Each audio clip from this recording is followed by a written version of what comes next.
Bueno, el autor viene a decirnos con mucha firmeza y gran convencimiento lo mismo que nos decía en el siglo XVIII el barón de Holbach, ¿no? Un filósofo francés de origen alemán. Si nos remontamos al comienzo, entonces hallaremos que la ignorancia y el temor crearon a los dioses. La fantasía, el entusiasmo o el engaño los adornaron o desfiguraron. La debilidad les rinde culto, la credulidad los conserva, la costumbre los respeta y la tiranía los apoya para que la ceguera de los hombres sirva a sus propios intereses.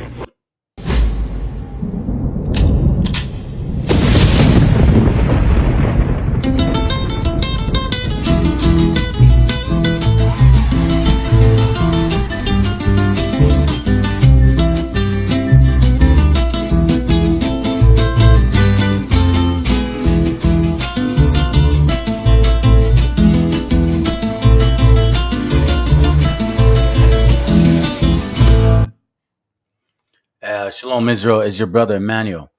All praises to the Most High that He put it upon my spirit to get this class going. Lord willing, all you brothers and sisters are doing well. You know, the few of you that do listen, appreciate that very much. It's an interesting class today. Okay, I've been trying to get this class recorded, and I kid you not, the audio is erased. I kid you not, only in the videos that I'm using. It's just weird, man. Anyhow. But I'm going to continue, man, because we got to keep fighting, you know what I mean? No matter what, principalities or powers, doesn't matter. The Most High has commanded us to bring up the truth, the real truth, and nothing but the truth, okay? There's a purpose behind that statement. Anyways, the class is called The Assassination of a Nation's Collective Memory. Now, look, what I'm going to do is this, man. I'm going to compare apples to apples. We have people saying that we are who, well, they're telling us that we are them. They're not saying that they are us. They're not saying that we are one people. They're saying that we are them, that we used to look and be like them, okay? So, and that we have the same struggles that they have had since 1492. So if that's the case, you may be able to suggest that to other people that don't know their history. But we're going to find out today if that is actually true, okay? If our curses compared to their curses, so-called, okay? And has it been happening since 1492? Because that's the question. All the way from 1492, 1500, 1600, 1700, 1800, 1900, and then as of today, okay? Reflect on all of those things as we go through the class, and you guys compare apples to apples. Are we the same people? Have we been suffering as long as you guys supposedly have, or have you suffered as much as we have? Well, that's the question today. So without further delay, let me go ahead and shut up and start the class. All right. So first things first. Here's this interesting. This is from a dictionary app that I have. It's a Webster's dictionary from 1828. Okay. So obviously words definitions change as society or whoever is in power changes. So listen to this. Swarthy. Being of a dark hue or dark complexion, tawny, in warm climate, the complexion of men is universally swarthy or black. Then it says this: the Moors, Spaniards, and Italians are more swarthy than the French, Germans, and English. Let me read that again. The Moors, Spaniards, and Italians are more swarthy than the French, Germans, and English. Meaning what? The Spaniards, Italians are black, like the Moors, and the French and Germans are basically brown, dark brown, right? But the other guys are black. So it begs to now we have to ask ourselves this question. Did they look like this in 1492? Okay. I got a video about this person here. Caught my attention, and it relates to my class. So, interesting. Listen, I'm gonna let this play. There is a word called boule. So let me actually explain it now, so then we can just skip all of that. Boule is an ancient Greece word. It means, well, it was representing over 500 citizens, which were part of the council, appointed to run daily affairs of the city. Okay, so these guys consider themselves high and mighty. Okay. Remember this, man. Remember this. Okay, we went through slavery. We went through slavery, supposedly the same thing, the same suffering, and we progress about the same. About the same. That's what we're being told. Well, let's find out. All right, let's begin. It's gonna be 1, 2. 1, 2. I'm gonna skip a couple, and then I'll start basically, continuing to show my things. All right, here we go.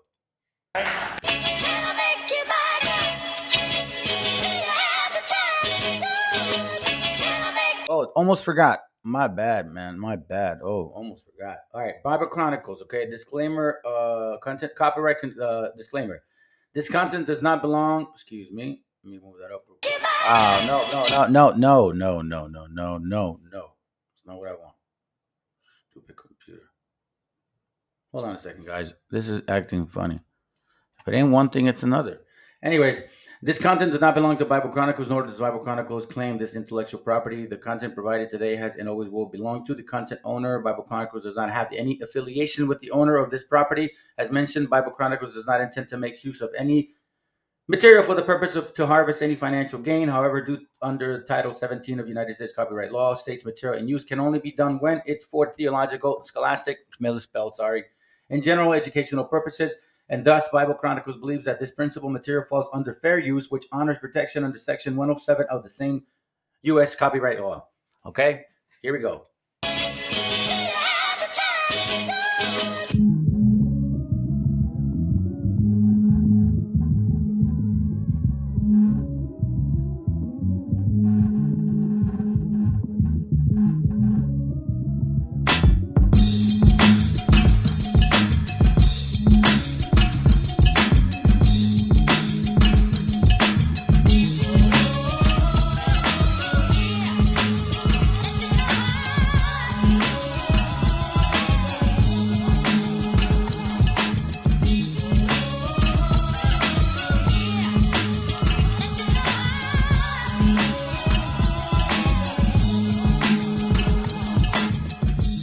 At this point, it should go without saying, Prince Hall Freemasonry and Sigma Pi Phi are not the same in connection or principle.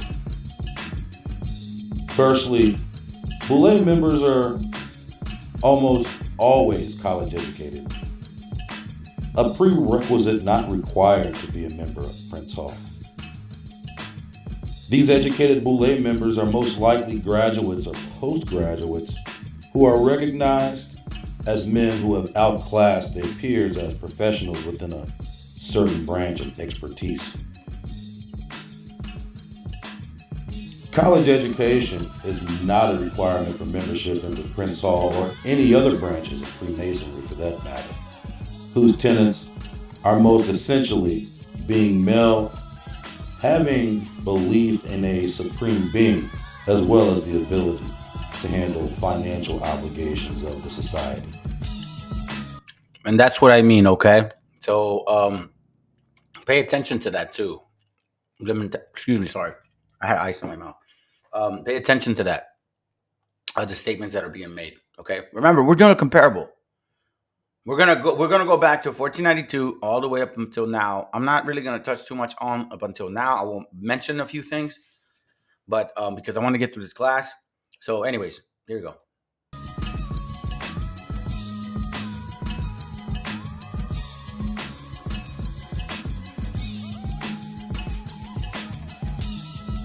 Although Boule members can be Prince Hall members and vice versa, they play different roles within the structure of Black society.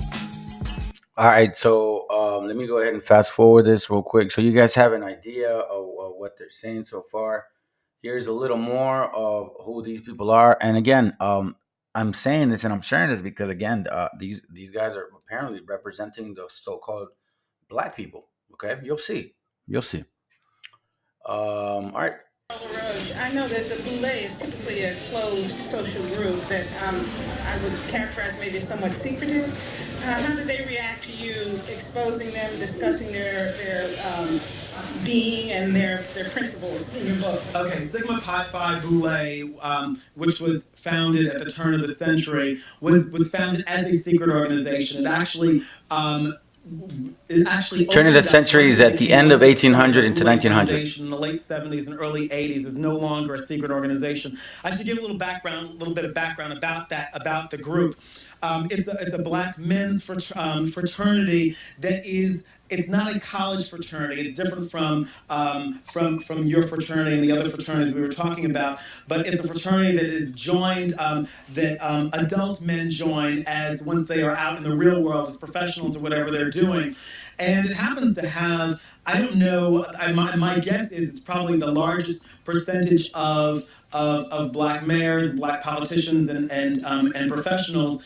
There are non-blacks, there are white members of the organization. The first members of Sigma Pi Phi were mostly educated physicians who could pass as white, where the first members of Prince Hall were accelerated through the church, many of them whom had been slaves and uneducated. This process was the means by which a person born into slavery could reach social viability. The first so called black politicians in America were almost all exclusively Prince Hall Freemasons, with a few exceptions. And similar to members of the Boule, many could also pass for white, but not all.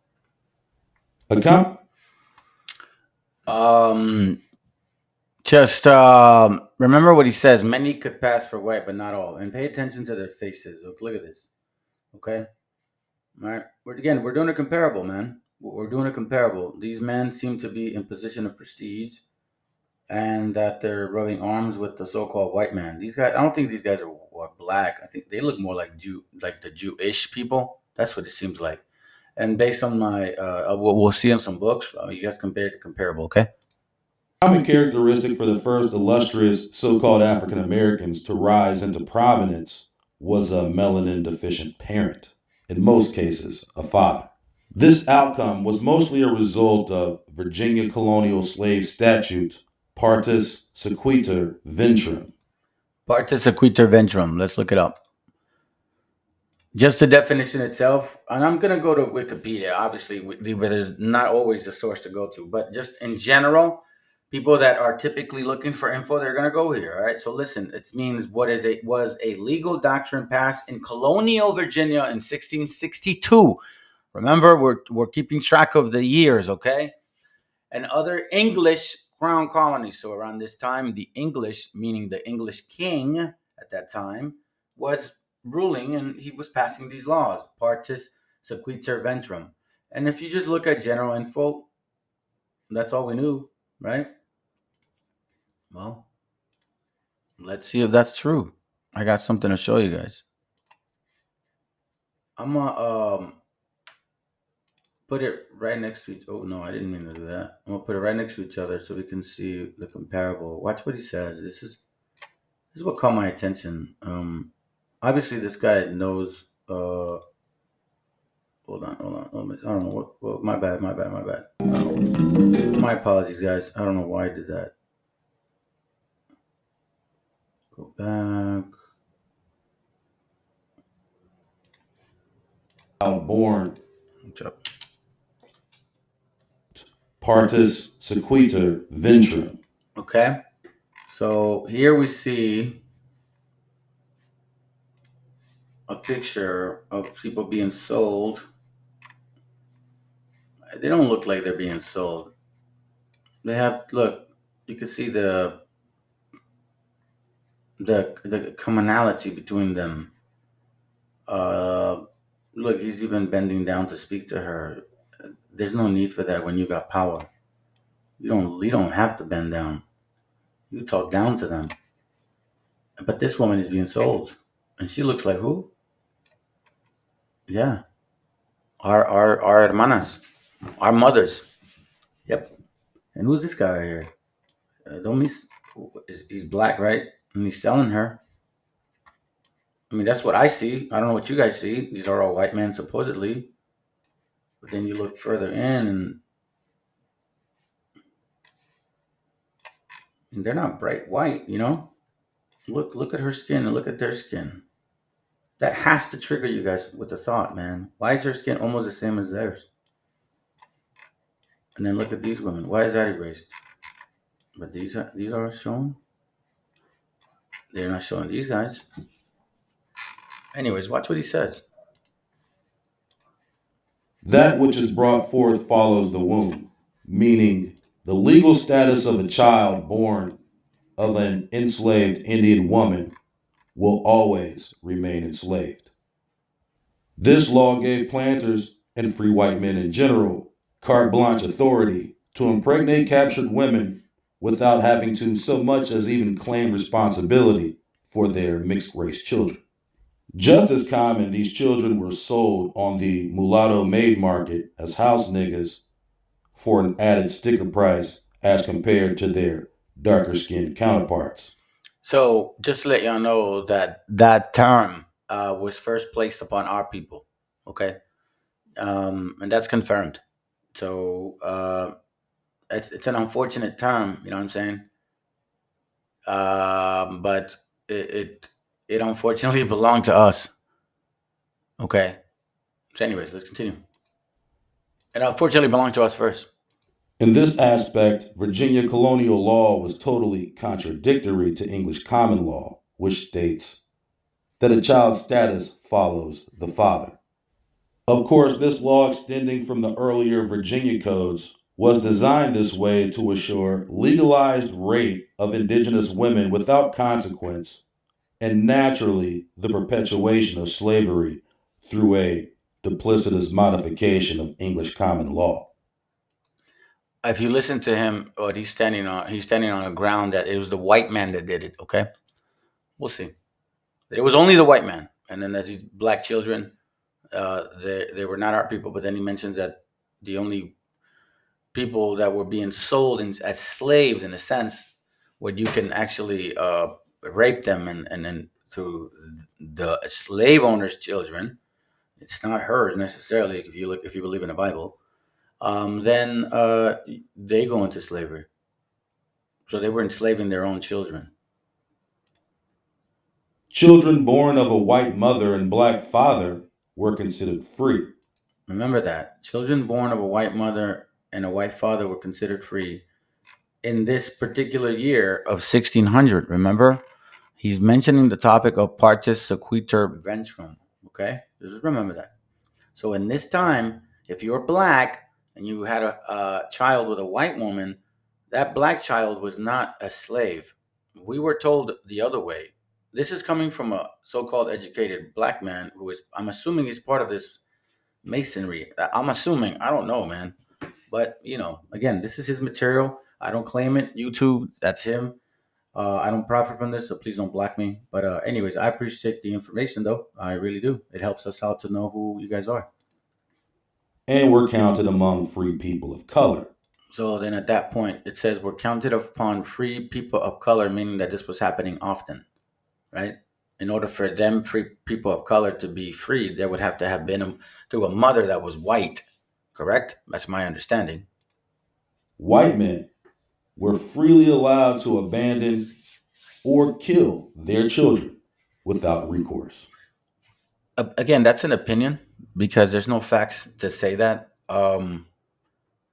But if you look at a nation historically, the spirit doesn't change. Which nation of people are actually doing that?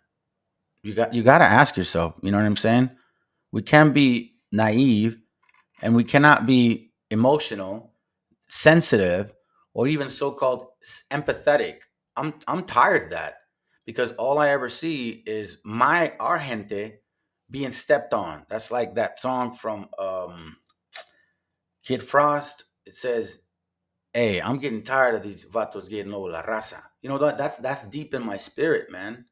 Because as I've mentioned before, at least I know, since the so-called white man and the so-called black man have been in this continent, nothing has been the same for our people, especially our lovely, beautiful women, our mothers. And I mean that like in a mother sense. I don't mean that in a sexual sense, because I have respect for our sisters. That's a Hebrew thing, by the way, in case somebody don't understand that. solidifying their position as the first deadbeat dads in American history. Who's actually manifesting that? I'm just asking. You know what I'm saying? Because we went through slavery, and it's not something that we typically practice as so-called Hispanics for the most part. I know we have a few deadbeat losers. I mean, good portion, but for the most part, that's not who we are. Then or now. To the point that many of the most notable so called black men in history, like Frederick Douglass and Booker T. Washington, never even knew who their white fathers were. But in some cases, the white father actually did remain in their child's life, but used their whiteness to accelerate the social status of their mixed children. So, see, he says that in some cases, and then they would use their status to elevate their children, and we continue to see that. But why isn't he saying anything about them? They were black men having children with white women, and those children were free. Remember that, okay? One such example of Let's skip this. I'm gonna go to let me see here because I just want to get through this. Oh, here it goes right here. Give me a second. I think it's right here. and Prince all Freemason made it in instance all of us Negroes were the privileged children of white slave masters. So they say, okay. All of a sudden turned champion for black rights. The air of insincerity permeated this bunch. With all this being said, there were some who made it into politics without completely alienating themselves from the average person, seen as privileged or elite. Look at Who that. Read weren't that. seen as privileged or elite. Mother Bethel AME Church, founded on ground purchased by Richard Allen in 1791. This congregation is the mother church of the African Methodist Episcopal denomination. The present structure, erected in 1889, replaced three earlier churches on this. Okay, you guys read that. It's telling you something. For most so-called Negroes, an elite education or even a college education was out of the question, unless you could pass for white.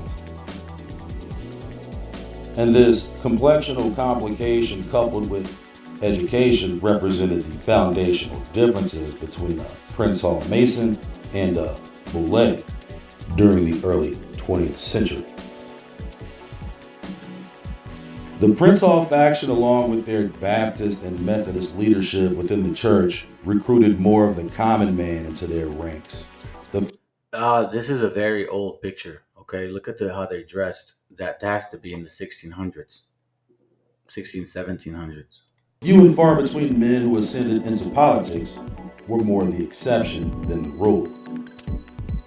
During these times, barbering was a trade that provided opportunities for black men to facilitate respectable positions within their communities. In some cases, developing clienteles with wealthy men, which led to other work for family and friends. Let's skip this real quick. Let me get to this point.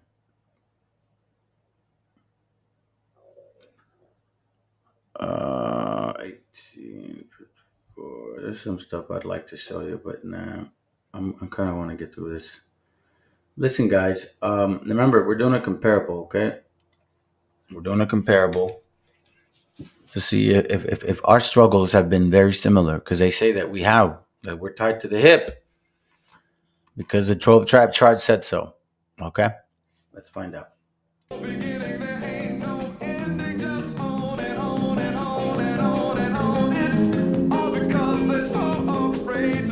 Pay attention to these pictures. They're trying to tell us something.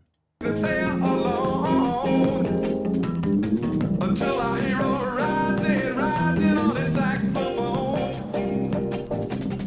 Or could you call on Lady Day? Could you call on John Coltrane? Now, 'cause they're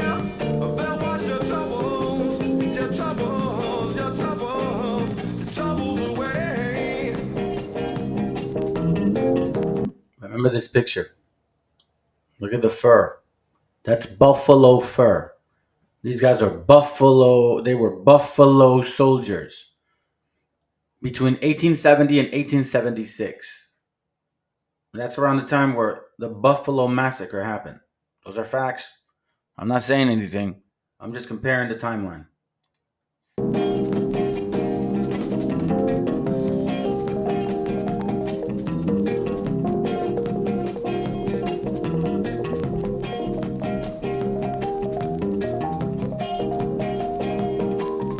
That's called debutante, okay? In case for some of y'all that don't know, that's what it is. And that's something that the French did. And these are the French. And I've showed you guys pictures of this. And whether you guys believe me or not, it's up to you. The French were black, or are well, were black because now that you see a lot of white folks, but a lot of them are actually black, and a lot of you black folks are actually white. This is the funny part, because the mixing didn't just happen with black on white in regards to men and on women. It happened both ways. Look, you see this? This is a picture of men and women, right? But don't you think? What you think he's going to be like not interested? Come on, man. See this? Look at how they dress. This is not in the 1900s, guys. This is like in the 1600s, okay? The pilgrims. This is how the pilgrims dressed. And look at you guys. You're in the back. Look, having a conversation. Look. You even have fancy glasses. That's your French guy. He's not white. He's black. Okay? Boy, those guys back there, those guys aren't black people. They look kind of white. That's what debutante. And basically, it's just like elitists or people that introduce themselves like, okay, this is so and so, he's so and so and so and so. It's kind of like what they do in the IOIC camps. That, you know what, that's actually, I didn't think of that. You guys do the exact same thing, debutante concept. And that's not in the Bible. Where does the Bible say that you're supposed to do that, present themselves as like steak and meat? That is technically debutante concept. And then you tell the so-called Hispanics not to burst a piñata on just because they want to celebrate it because it's a heathen custom, and you guys are doing the heathen custom too. If you're not them,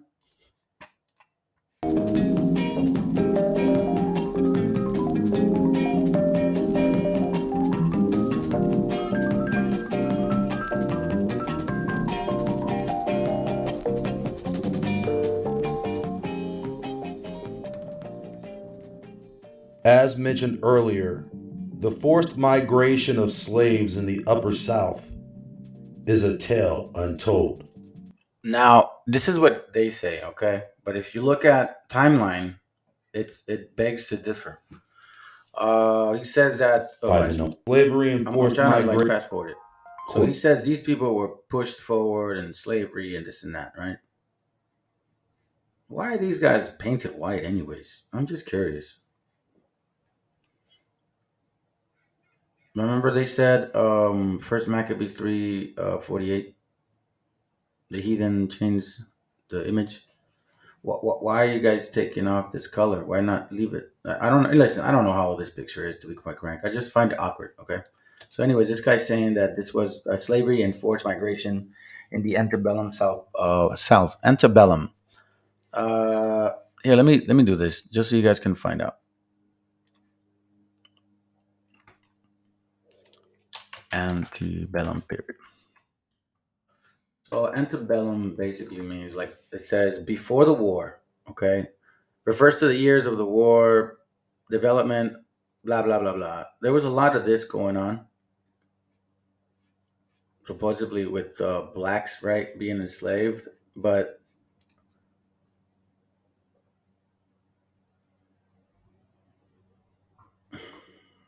I don't know, man. They look like they're really trying. I mean, I'm just saying. I see our people busting our butts in the field, bro. Anyways, I'm not here to like make comments about that. I wasn't really necessarily trying to show you guys this picture. But antebellum period is it's just like a history of the South period before the war, supposedly. Okay, in reality, look, I'm just going to tell you what it is. You guys can find out on your own. Antebellum is just when the so-called blacks and the so-called black man, the so-called white black woman, had it good way prior to antebellum. Okay, but again, you guys could consider that my opinion. So let's continue. He's showing this stuff here. Importers He's out saying that they were pushed down. But here's what I want to show you. 207 rooms to more than 500. So they were all pushed from the north to the south, okay? They called them domestic slave trade. Between 1808 and 1865, remember that year, those years, 1808 and 1865, all of a sudden now they're being pushed down, okay? Remember that. 1800 to all. So I think at this point, I think this is all what we need to see. Because, yeah, I think this is all we need to see. Perfect. Okay, good. All right, let's move on from this. Let me take this off here. All right. I'm gonna change the video now because we're gonna watch a different one. And give me a second. Let me at least set it up. Yes. Okay, hold on a second here.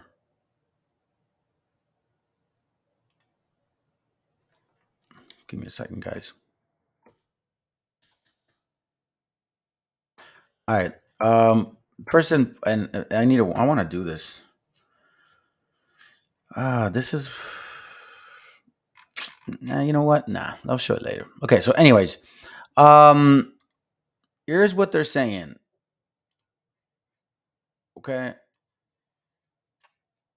so we heard all of that, and then now we're hearing that the so-called Judah ruled Europe. Okay, Black Africans who ruled Europe between 711 A.D. 1789 A.D. and that's true. Historically, I know that the African Phoenicians have been trying to conquer that area for quite some time. They finally did it in around 700 AD. Okay.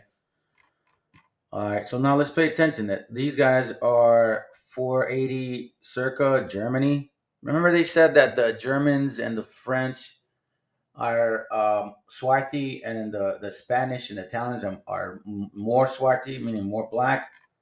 Well, this guy's black. This guy, literally 1740 circa, 1520 circa. Look at this guy, right? 1599. So it means it was painted around that time.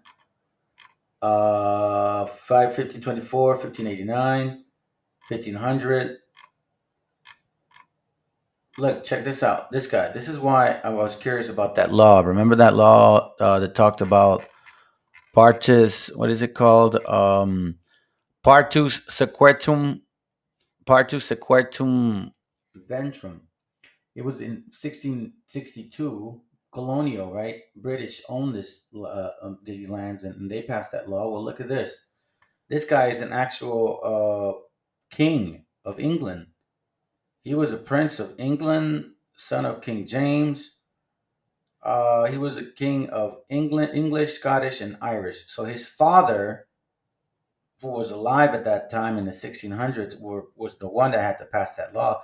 These guys are not kings because they're applied to, excuse me, because they applied for a job. It's passed down from parents. So since you guys are saying that this black man passed that law, I mean, that's what I'm finding. It says upon the death of the father, 1701, he was recognized as king. Succeeded the son Charles. All right, so obviously lineage passes through. All right, so he passed that law in 1662 to rape our sisters. Based on what I'm finding, that law that didn't bother to pass the law against black people. No, the law that said if you have a child with that native woman, right, that what they call nigger, okay, then that child could be a slave, whether that child would be from a black father or a white father. Those are facts. You guys are saying you rule Russia. You guys are saying you rule Europe. I'm only showing what you guys showed us. You know what I mean? I'm not putting words in anybody's mouth. That's more of a newer picture, I think, which is actually a nice picture, to be quite frank with you, man. I like the color scheme. Anyways, and listen, guys, I make comments like that because I appreciate history, man. I can sit back and actually look at it. I know exactly what happened to our people, but I have undeniable faith in the Most High that he will, like Wisdom of Solomon 18, vengeance upon the enemy. So no sweat. As long as we keep teaching our brothers and sisters who we are according to the Bible, man, that's what's being commanded of us. All right, we just got to stick to the script, guys. Remember, man, just stick to the script, dude. Focus on the end. The end is what matters. All right, not now. We'll get our chance. Anyways, so that's who that guy is. And then I find this interesting. This is from, matter of fact, here I'll just put it here because it keeps popping on this window. This is from a book called Africa's Gift to America. Okay, and watch what these guys say. I'm not saying it. They're saying it. This is written in 1880. What page is that? 58. Gift, Africa's Gift to America. All right, page 58. Let me go to that now. It's an interesting book. It's a really interesting book, to be quite frank with you. A lot of history, and then a lot of it is actually I say this in connection with what I have. This right here, well, that's not my topic, so I don't care. But if you can see, I mean, these are slaves, basically. They're selling slave women, white women. They were selling white women. That's what they were doing. But that's not my topic. It's part of it. Look at First American Slave, page 59, I believe, okay? 58, my bad. Strong documentary proof that the first Africans in America were not slaves and that chattel slavery of them did not start until about 1659 or 1682. Remember the Partum Sequetur Ventrum, the black king who passed that law in 1662? Well, that's why. Okay. So after that law is when so-called black people were being enslaved. Well, it was black people who were enslaving their children and white people who were, I guess, enslaving their children too, because they were just using the our sister's funnel for your pleasures. Russell, in this chapter, Origin of the Free Negro Class, calls a brief that the first Negroes were slaves, a popular error maintained and supported by a large number of writers. The evidence clearly points to the customary indentured for Virginia. Archive shows that throughout that indentured, it's very true. Watch this. Throughout the hold on. Throughout the that's right. That's right. They did it to me last time. Give me a second. What's this way? That throughout the second quarter, hold on. Throughout the second quarter of the 17th century, Negroes were being released at the end of their period of indenture. Look up the book Virginia, the Old Dominion. Okay, I have it, but I haven't looked through it, so I didn't want to bother it. Let's say the common belief that all Negroes brought to Virginia in the early period were slaves is an error. Virginia's first century. It says judicial cases concerning American slavery and the Negro. They're talking about one particular person that I guess she was a slave, or Lady Yardy. They didn't want to pay a slave, and they were forced to pay the slave. In 1661 occurs the first reference of the state in Virginia to Negroes and the inequality of slaves. You guys can find all this stuff out, okay?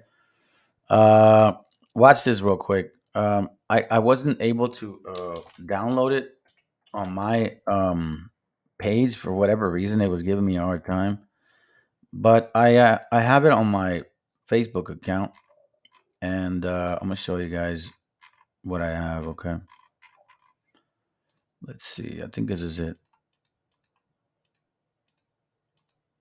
No, that's not it.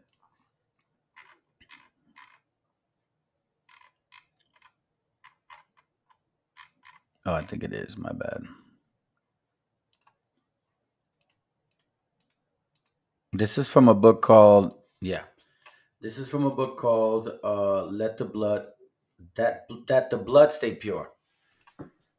Page 67. The year 1619 has been earmarked as the earliest date of arrival for Negroes to the English colony Yet they accompanied Spanish North American expeditions almost as a century before the English arrived in Virginia. That means that in 1492, there were black folks coming with the so called white people, too, right? To destroy our people and take our lands. There's also evidence that they cohabited with the Aborigines in the early 17th century. So here's exactly where the hijacking begins. So let me just share something with you, so-called Aboriginals, okay? What this guy's actually saying is that you African people came here first when they came here, okay? Both of y'all, basically, it took both of you guys to take us down, okay? And then after that happened, a lot of you Africans stayed here and you were mixing with our sisters, which then became the concept of Aborigines. Exactly that. All right. So, anyways, you're not going to believe me, so it doesn't matter. Let me continue. In 1603, 7 Negroes escaped St. Augustine, with some maintaining their freedom and marrying Indian women.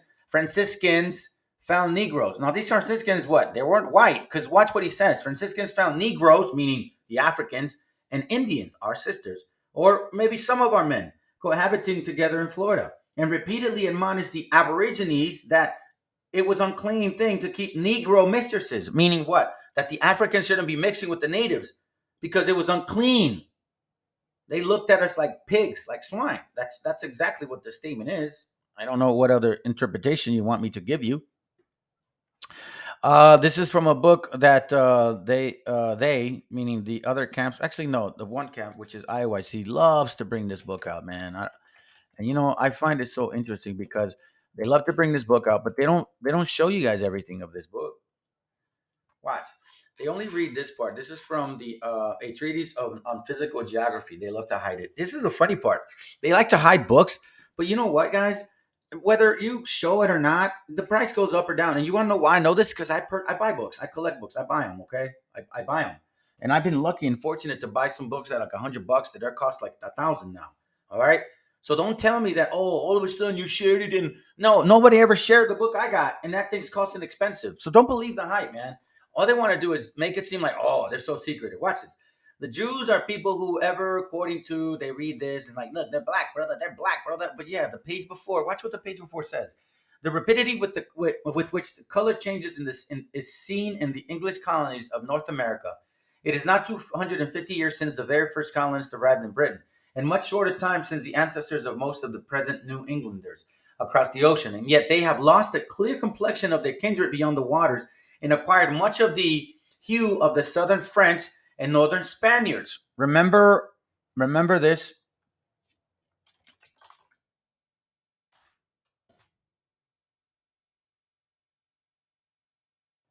Remember that? The more Spaniards, Italians are more swarthy than the French. Here it's saying that they acquired much of the hue of the southern French and northern Spaniards, meaning dark, dark or brown, brown. So that if an assemblage of each nation were placed side by side, there could be no difficulty whatever is distinguishing them by their complexion. Now watch this. With respect to the intermixture with the Indians, we know as a matter of fact that it never took place. Why? Because those children were considered slaves. The Aborigines of America are another instance. I explained that already. Why? Because they were Africans. They never wanted to mix with our people, and if they did, they did sure as hell did not have any respect.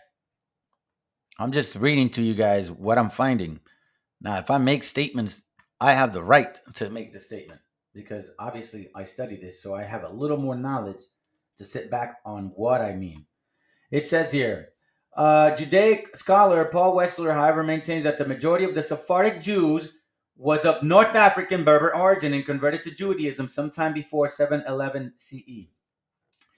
I don't know about that. Anyways, for normal, they actually, I'm sorry, explained as a form of North African Gothic. That was you guys. That's why when you see Gothic and it's black, that's the whole point. That's the whole point. You guys need to know your history, man. Why you guys have a Latino telling y'all, or so-called Latino, telling you guys your history? I mean, quite frankly, look, man, it's I don't know. Anyways, watch this. Puerto Rico located Caribbeans. You guys can read this too. Taínos established themselves in Puerto Rico. Blah blah blah. Natives were forced into servitude and hunted down and killed, resulting in the devastating collapse of local population. It's basically saying that a lot of the so-called Caribbeans, Puerto Ricans, Islanders, that you guys have a lot of African blood in you, a lot of it, and that's why you have a lot of surnames like this because they were converso moriscos. They were Sephardic or Moorish Jews, a lot of them. So a lot of people in Puerto Rico are Phoenician Canaanites. Wow, that's a heavy thing. But you know what, guys? We know already in Mexico that in South America and Central that there's a lot of Edomites. They look just like us. Um, put your emotions aside, whoever's listening to this. Okay. See, that's the best part about living in that where I come from. We already know that people that look like us were the ones taking advantage of us, just like the white man. And you'll see it in the video I'm going to show you. Anyways, let me go ahead and show you guys one more thing here. Watch this. This is interesting. Where are you? Let me see.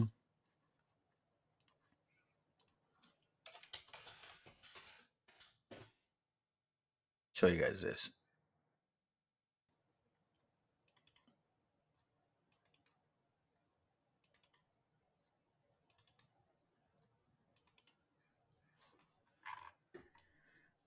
So they say, right? And like the other materials that we found, that the slave trade or none of that was really happening. Because look, in 1630, almost 80,000 people left England. And who was ruling England? A black man.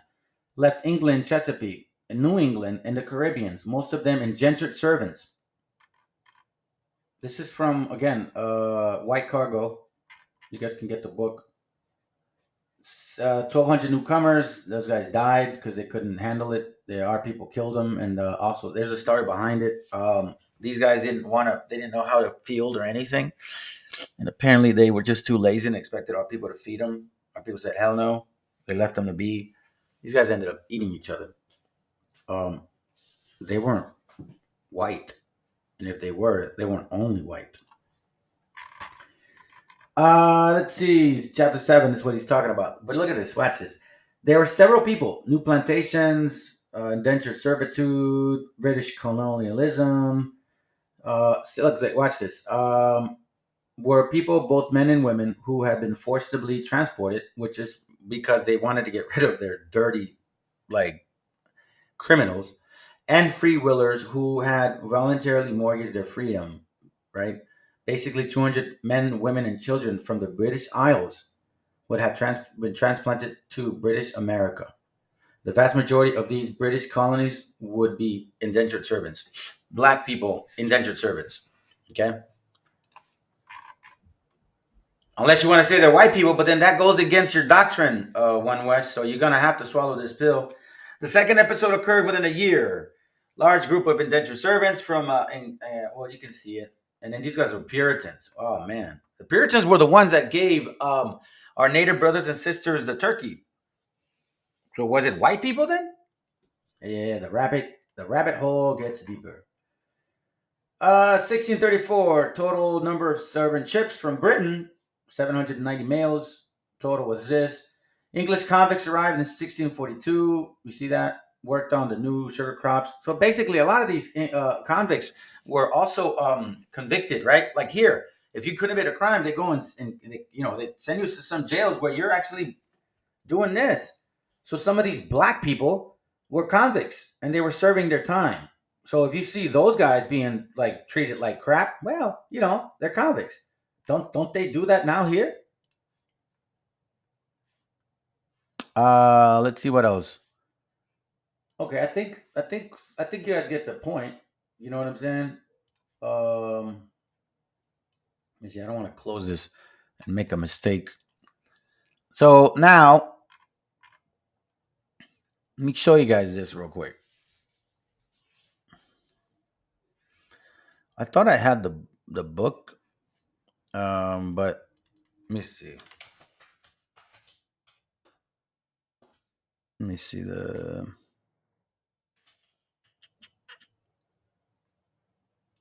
I think this is it. So in this book, watch what it's called.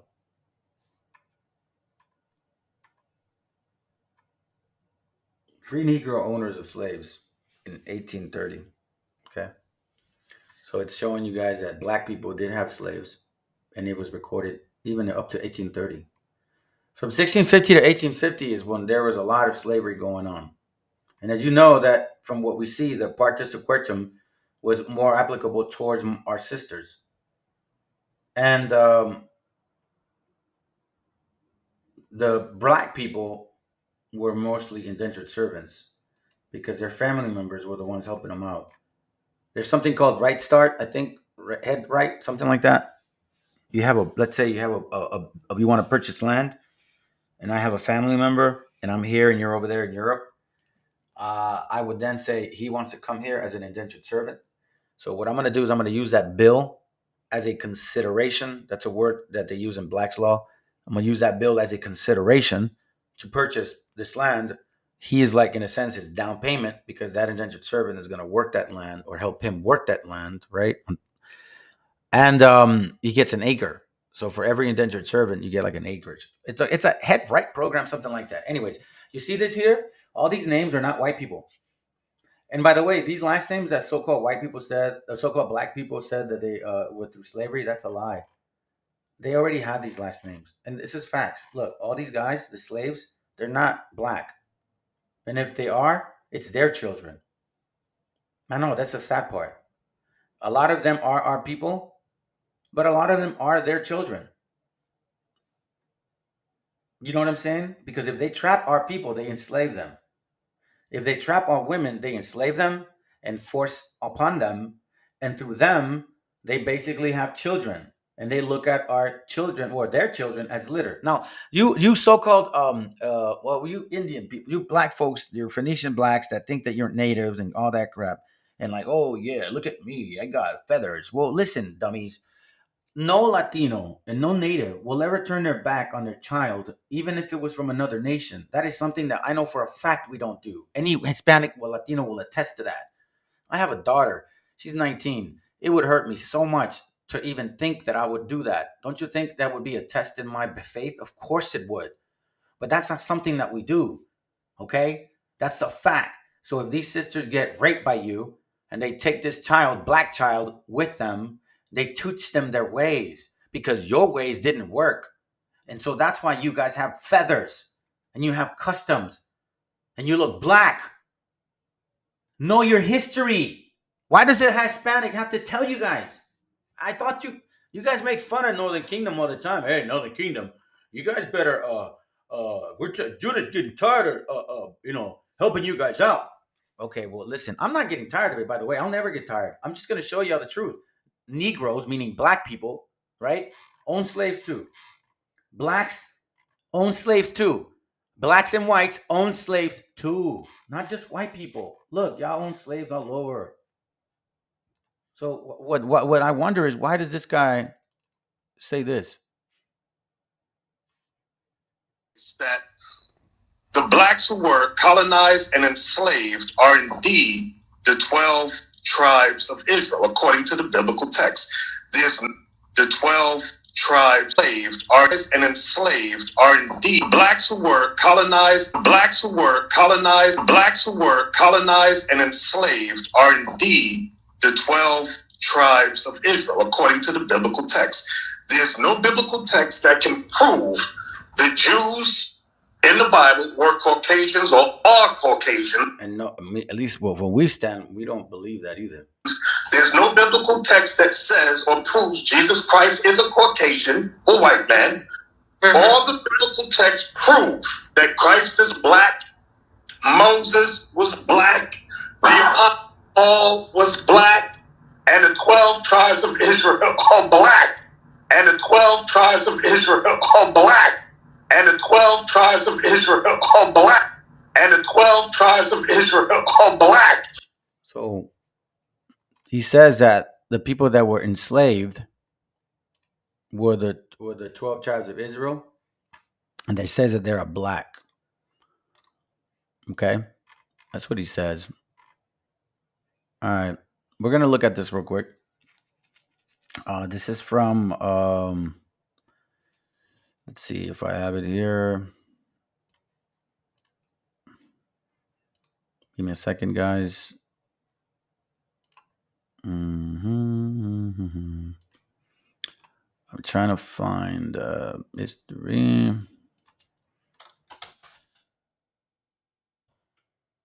Here it goes, right here. This is a book called Golden Age, okay, by Ivan Sertima. Ivan Sertima is a so-called African. Okay, listen to what he says himself.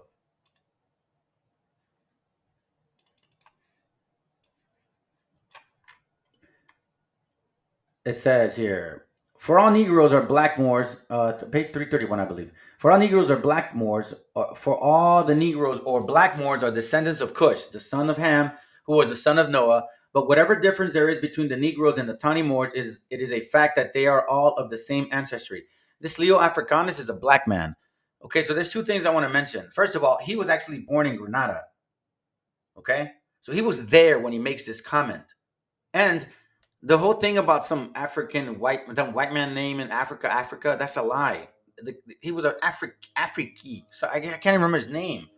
But this guy Leo Africanus, he would let a white man name him when you guys are in power. Come on, man. Come on. Then it says here again, but Dr. Chancellor Williams hits the nail on the head once and for all when he's asked the question. Now again, just who are the Moors? Who were the Moors? The answer is very easy. The original Moors, like the original Egyptians, were black Africans. As amalgamation became more and more widespread, only the Berber Arabs and coloreds in the Moroccan territories were called Moors, while the darkest and black-skinned Africans were called Blackamoor. Eventually, black was dropped from the Blackamoor, meaning Moor, in North Africa and Morocco in particular. All Muslim Arabs, mixed breeds, and Berbers have readily regarded as Moors. The African blacks, having had even this name taken from them, must contend for their recognition as Moors. You see that? Now, this guy, Leo Africanus, okay? So you're going to tell me, um, Nate, you're going to tell me that you know more than him? This guy was born there, okay? This is from his book called The Geographical History of Africa. So I don't hide stuff. There's no need for it because you know what? You can either get it in archive or you can either buy it or you just can't buy it. It's that simple. If it's meant for you to have, it's meant for you to have. It says here, for all the Negroes are black Moors. Okay, hold on. Let me go back a little bit. All which opinions and reports are to be understood only of the original of the Tawny people, that is to say, of the Nubians and barbarians. For all the Negroes are black Moors, take the descent from Cush, the son of Cam or Ham, who was the son of Noah. But whatsoever difference between the Negroes and the Tawny Moors, certain it is that they had all one beginning. For the Negroes are descendants of the Philistines, and the Philistines of the Mizrahims, and the son of Cush. But the Tawny Moors fetched their pedigree from Sabians, and evident that Saba was begotten of Ramah, which was the eldest son of Cush. Divers, listen to this. Divers other opinions there be as touching this matter. Colon. Okay, watch what he means by that, meaning that there's a list of things he stands behind on, which because they seem not so necessary, right? So we saw it and we realized that that doesn't they're not valid. We have purposely omitted. So because it's not valid, we don't agree with it. So we took it off. This man was born in that time. Let me see if I can get the page. Look, written in Arabic and Italian by Ion Leo Moore, born in Granada, brought up in Barbie. This man was there, okay? And this crest is a crest that does not mean what you guys think it means. 1600. So you know more than this guy?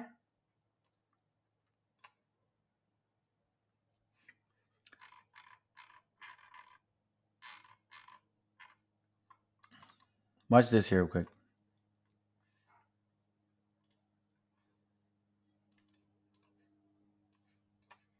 It says here, Judaic scholar Paul Wexler, however, maintains that the majority of Sephardic Jews of North Africa Berber origin converted to Judaism in oh, I read that, I believe. My bad.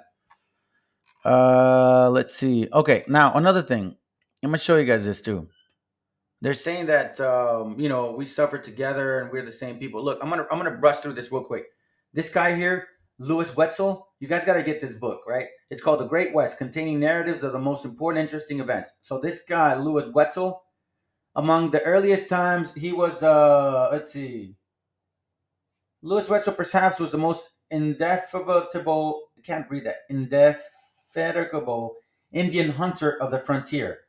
His complexion was dark and swarthy, as in Indians, and his face pitted with smallpox, so he looked like us. His hair, of which he was very careful, reached and combed out to the calves of his legs. See, that's why you guys put those damn feathers on and act like you're our people, because you were already mixing way before. And these guys here, the so-called blacks, Africans, they were killing our people. Look at his sons. At the Wetzel grew up Ben Frontier Boys. Here, watch out. You guys can't see that. They grew large enough to handle a rifle, considered themselves such, and took a solemn oath never to make peace with the Indians. Y'all could read that yourselves. Watch. Yeah, well, you guys can see it. This is from another guy. This demon, man. God, you mad, man. You guys. They're right here. James Beckwourth also married Indian women, sometimes in dazzling rapid succession. Flame-tempered and loved to battle. They called him Cow Crow and Blackfoot, okay? The greatest Indian fighter of his generation. He was not an Indian. He was a black trapper, he was a black trapper or a trapper as a black man. Black slave with Native American heritage, and his wife. This is funny. Beckwourth was born in 1788 to a black slave with Native American lineage and her white master. So we see this. The only way this would happen is if a black person had children with that native woman, had then this Beckwourth, and he was a what servant to this woman, this master, right? That's what it seems like. Or else, how else would he know about native? So this sister of ours didn't want to put her back against him. Of course, I mean, turn her back on him. Especially at that time, they were going through destruction. She didn't understand. The Bible wasn't with us. Oh, by the way, we haven't had the Bible since 1492 at this point too. Then it says here, look at this demon. Indian wives. It says here, on trails he fought or made friends with Native American Blackfeet, Sac, snakes, and crows. His Indian wives inevitably were loyalty wives. Chief sounds like one West, multiple wives. Once again, he said Beckwourth did some good. You guys can read this book. I guess he's like, look, when he had asked this woman to dance, and he refused on the wedding night. So then he clobbers her with an axe. Then he turns and tells the father they must maintain discipline. And then so they give her a new wife, and then that other one he whips on comes back, and then I guess he has sex with both of them and he leaves. You guys might think it's funny, you so-called black men. They might be laughing, man, but you're gonna pay for all this. You know what I'm saying? So it's all good, man. Enjoy your time now. You can see this, man, and this guy's he's just a plain traitor. Because what ends up happening here is this guy Shevington, right, tells him, "Hey, come with me. I need to destroy these Indians." He doesn't want to go at first. He threatened him, so he saddles up. Then, when you see this, he saw people shot dead as they held up their hands. Read the page. It explains it himself. So what do our people do? They feed his ass. Excuse my language, and then poison him. That's what he deserves. And you guys probably don't know what that means, but that's basically you can even see it in the with the narcos, man. You don't do that. You're a traitor. I mean, come on, bro. Seriously. And this guy's glorified. Look, in the Mississippi, glorified for killing our people. And then remember about the Buffalo Soldiers?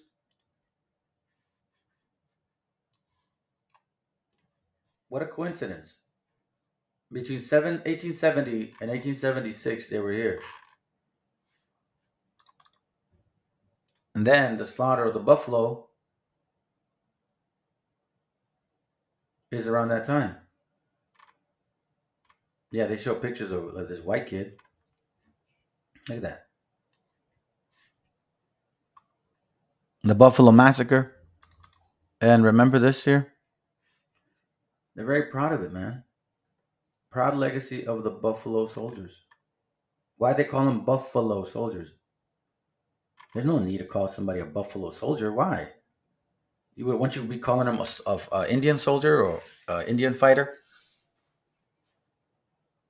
Buffalo Soldiers regiment were commanded by whites, and African American troops often faced extremely residual. Yeah, right. Whatever.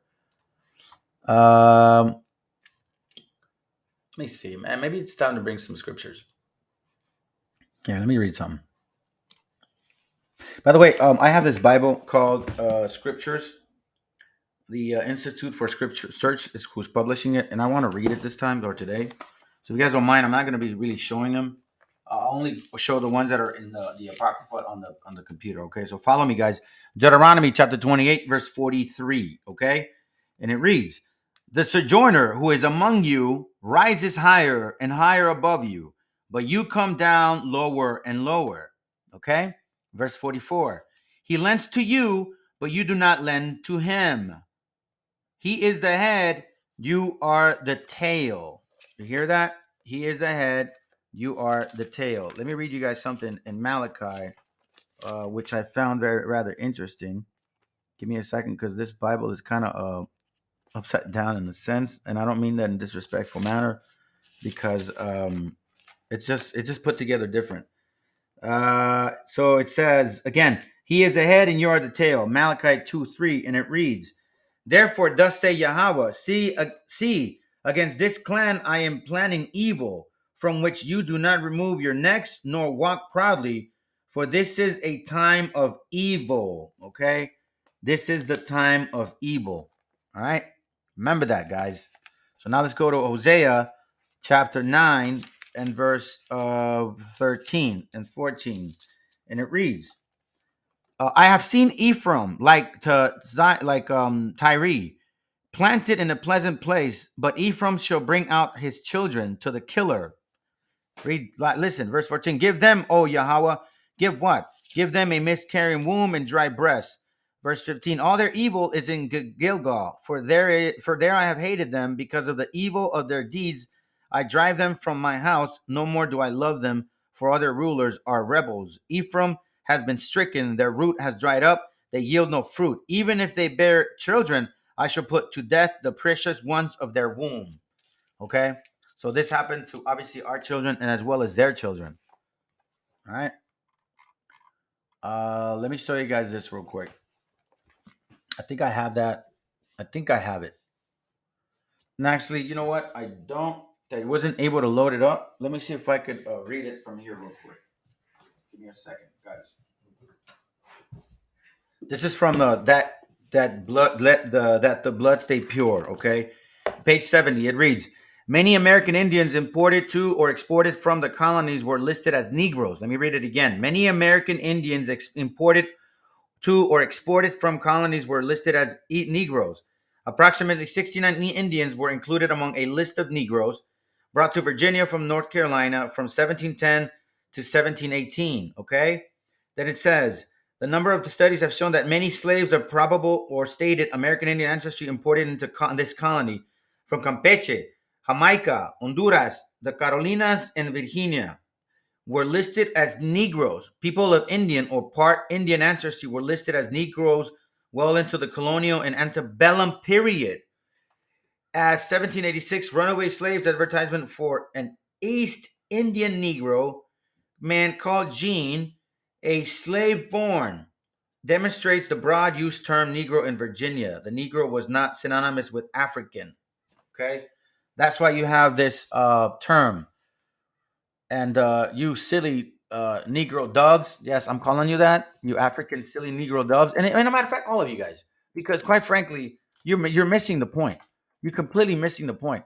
Look what this means. Look what I'm going to show y'all something.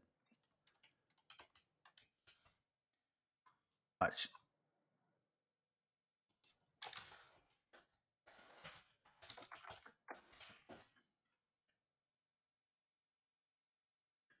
The Negro term, okay? This was in 1854. It was a law. It says the word black may include all Negroes. But the term Negro does not include all black persons. Why is that? Remember, it says that a black woman can, I mean, a white woman can have a child with a black man, and he won't be a slave, right? Well, just same goes for the white man. If he has a child with a black woman of African descent, of Phoenician descent, that child won't be a slave. Only if that child was of a native, or if you slept with a. Oh, actually, that's an interesting point. If you were a father Indian and you were, I don't think y'all were really mixing with black women. I don't think y'all would let it. And if they did, it was basically by chance. Not a lot of stories are heard about that. But then again, that's something that that would have to be explored. So now, again, all of these things are occurring, right? Why all of a sudden conclude all that? Well, for voting purposes, guys. Trust me, it's all about power. Think about their whole history, okay? In 1829, no man, I'm just gonna leave this over here because it keeps popping over here. Let me move this over out of the way. Let me close this. 1829, there were some riots. All right, some black folks were mad at white people, and I think it has to do with a lot of outvoting. They were moving into their areas, and white folks were getting tired of being outvoted. Man, y'all were outvoting them 5-1 at that time. Okay, and anyways, you guys were basically considering advocate for equality and civil rights. Okay, but at the same time, that same following year, you guys ordered the Indian Removal Act, 1830. And if you guys recall, between 1808 and 1865, what that guy said is they were migrating down from north to south, right? I wonder why. And then you look at these things. These are the images of the debutantes. Okay. So as you guys are progressing and having these banquets and parties and gathering together for so-called equality for the brown people, no, you were looking for equality just for yourself. I have this here. I don't know what I got this for. Oh, Color Convention Project recognizes humanity. See, in the 1900s, in 1830, the Negro Convention movement. I'm not lying. But at the same time, we're going through Indian Removal Act of 1830. Okay. Now, let me show you guys this one more thing. This is interesting. This is what caught my attention out of all of this, man. Let's go back. Give me a second. These guys, right? Remember I said earlier, that guy looks black. That's a Phoenician trait, by the way, based on what I have in records and documents and books. You guys were mixing with white people already, so a lot of you guys have dark skin and gray eyes or light color eyes. So all of you guys that have that trait, you guys need to check your DNA. This guy, that's what caught my attention. I was wondering about that. Maybe he's really mixed, but if he was really mixed, maybe he looked like that. But these two guys do not look like these guys. Remember the books that I read, Sephardic and Morse came. Okay. So we do know I have some material that shows the material that they like to use, the treaties of all that, the treaties, the one I read, it actually shows that there were white, so-called white Jews and black Jews and brown Jews, right? But they don't like to share that. So, anyways, watch what he says. Oh wait. As a matter of fact, hold on. Let me do this. Let me do this. There's two things that I want to touch on. Okay. Let me go back to my page. Give me a second. Okay. Two things I want to touch on now that I have the topic. I don't want to go back and forth with it.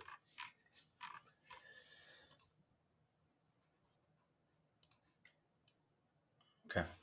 Watch. First, I'm going to have this there.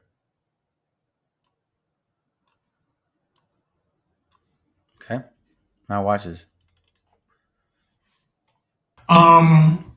They forced us to convert to Christianity, this new form of Christianity, wherein they were God, they were Christ.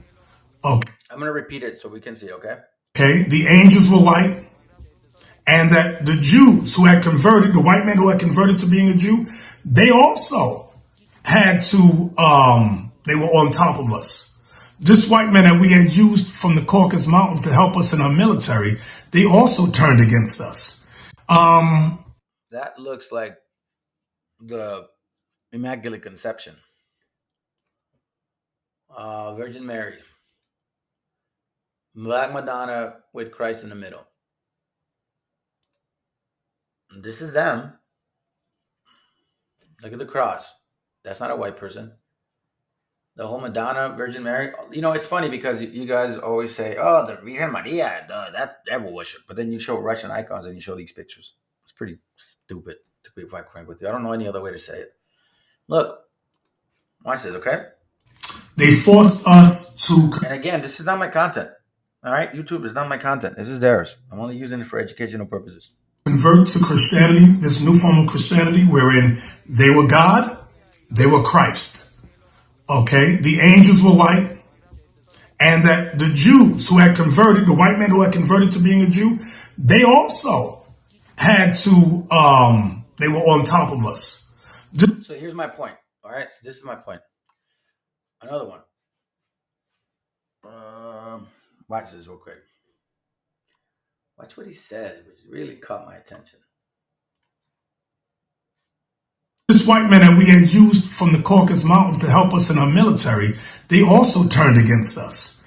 Never trust your enemies, brothers and sisters. We said these are our allies. And the very same allies turned against us. So again, this white man that we had used. See, that's what's weird because I look at this picture and he says that allies. When has Idumea been an ally like that to where you can trust him? And by the way, this statement doesn't sound historical. Its statement sounds like it's pretty recent. Used from the Caucasus Mountains. Remember the other brother, remember the other guy about the whole Mason concept? I'm not saying that any of these guys are. I'm just saying, ironically, they make comments, and if you pay attention, they expose themselves. Help us in our military, they also turned against us. Never trust your enemies, brothers and sisters. We said these are our allies. And the very same allies turned against us. So again. That's what really was weird to me. That he would say something like that. You know what I'm saying? Like that he would say something like that. You know, because based on the colors and all that, I mean the pictures, it basically speaks 1,000 words. You know what I'm saying? So I don't know. Let's go back to the Bible. All right, I'm gonna go to Psalms. Let's go to Psalms real quick. Psalms 49. Give me a second. We're gonna go back to this Bible. I'm gonna read this one, and then I'll read the King James as well. Psalms 49, verse 4, and it reads, I inclined my ear to a parable. I expounded my riddle on the lyre. Okay. Verse 11. The inner thoughts are their houses. The inner thoughts are their houses forever. Their dwelling places to all their generations. They call their lands after their own names. You understand that? This is basically what they're trying to achieve, guys. They ain't trying to help us, man. Not from what I'm finding. You know what I'm saying? Psalm 64, verse 3. Who sharpen their tongue like a sword and aim their arrows a bitter word, to shoot an ambush at someone blameless. Okay? Verse 5. They arm themselves with an evil sword. They talk of hiding snares. They have said, who sees them? Was he not over there in Africa saying all of that? Is he not saying they were our allies? Who sees us? Is he not giving us a hint? I'm not putting words in anybody's mouth, man. I'm just looking at what people are saying. Sirach, chapter 12, verse 10. And it reads, never trust thine enemy, for like as Ryan rusted, so is his wickedness. Though he humble himself and go crouching, Yeah, brother, we're the same people. Look at this. We're the 12 tribes, bro. Yeah. take good heed and beware of him, and thou shalt be unto him as thou had wiped a looking glass, and thou shalt know that his rust had not been altogether wiped away. So that's just saying, be careful, be mindful, because if you realize who he is, you're gonna basically clean that window, that clear that that glass, right? And you're gonna see right through the fact that his rust hasn't left him. Okay, so verse 16. Let me go to it real quick. Verse 16. And an enemy speaketh sweetly with his lips, but in his heart he imagined how to throw thee in the pit. He will weep his eyes. Yeah, brother, we're the 12 tribes, we're Hispanics here in America. But if he find opportunity, he will not be satisfied with blood. Okay? Verse 17. If adversity come upon thee, thou shalt find him there. And though he'll pretend to help thee, yet shall he undermine thee. Here's the point. He shall make his head and clap his hands and whisper much and change his countenance. Which one is it? That the blacks who were colonized and enslaved are indeed the 12 tribes of Israel, according to the biblical text. There's no biblical text that can prove the Jews in the Bible were Caucasians or are Caucasians. There's no biblical text that says or proves Jesus Christ is a Caucasian or white man. All the biblical texts prove that Christ is black, Moses was black, the Apostle Paul was black, and the 12 tribes of Israel are black. The Apostle Paul was black. He will shake his head and clap his hands and whisper much and change his countenance. And the 12 tribes of Israel are black. I don't know what to tell you, brothers. You know what I mean? Let me get through this, man. I got a class to show y'all. Let's move on from this. Let's move on from this here. This is from the storm that swept Mexico. Again, copyright disclaimer. This content did not belong to me, YouTube. Okay, please don't block me. I'm not making any money off of this.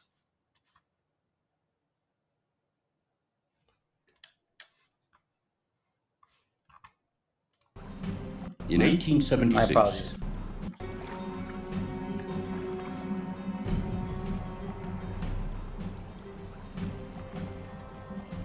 In 1876, reeling from nearly a century of conflict, Mexico elects Porfirio Diaz president. So now let's compare what we've been through. Okay? For more than 30 years, he will rule Mexico with an iron fist in what will become known as the Porfiriato. To some, he is the benevolent father, the peacemaker, but to others, the traitor, the man who gave Mexico away to the foreigners. The Porfiriato is in some ways the beginning of that peculiar relationship between Mexico and the United States. The Porfiristas believed, given the economic thinking of that time, that the way to move ahead was to open the gates to foreign investment. Mexico was right next to the United States, so Mexico was largely an economic colony of the United States by 1900.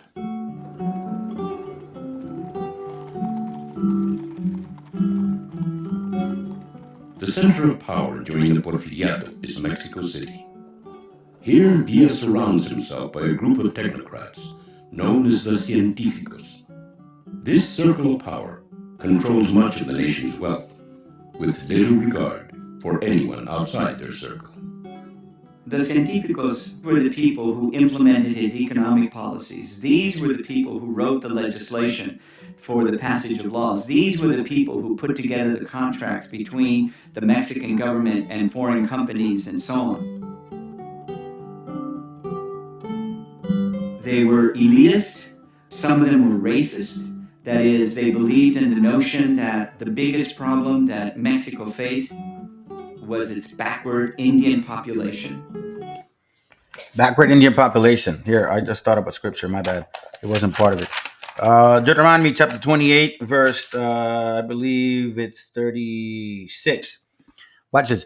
Yahweh, it says, Yahweh brings you and the sovereign whom you set over you to a nation which neither you nor your fathers have known, and there you shall serve other mighty ones, wood and stone. I read this because as we see these cientificos didn't give a damn about our people. So were they our people? The Spirit bear witness. Let me move forward to right here. Bueno, fundamentalmente durante el porfiriato, la expresión artística siempre estuvo viendo, o sea, con los ojos hacia Europa.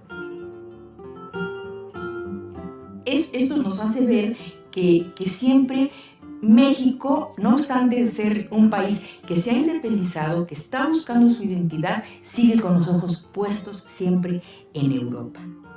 Deuteronomy chapter 28, verse 28. It reads, Yahweh shall strike you with madness and blindness and bewilderment of the heart or mind. Madness. The madness of you guys. You want to be like the other nations, the other heathens that enslaved our people, right? Blind to the fact that you don't know who you are because you're listening to this garbage of the past and even now. And it says here, and you shall be groping at noon as a blind man gropeth in darkness. It's daylight, guys, and you have no clue who you are, according to the Bible, and not prosper in your ways. Have we prospered since 1492? And you shall be only oppressed, plundered all days with no one to save you. You know damn well that's been happening to us since 1492 and even till this day. Our children are separated at the border. You don't think I have the same fear? Oh yeah, I got family members that go through the same thing. Same damn thing. Isaiah chapter 1, verse 3. An ox knoweth his owner, and a donkey his master's crib. Israel does not know, my people have not understood. Why? Because you're looking upon the eyes of Europe. Really? The same people that enslaved us? Modernidad de las urbes. Por otra parte, tenemos a todo este pueblo. Listen, I didn't bring any rivals up for those guys because honestly, I was just showing who they are. But you guys are our people, our gente. I know what struggle we've been through. So you damn right I'm going to bring scriptures out because that Bible belongs to us. 500 years since we haven't had it. And they were introduced to white man as God. Now all of a sudden, in the last 20 years, supposedly we are Hebrews, and another nation tells us, and they bring another image, but this one's black?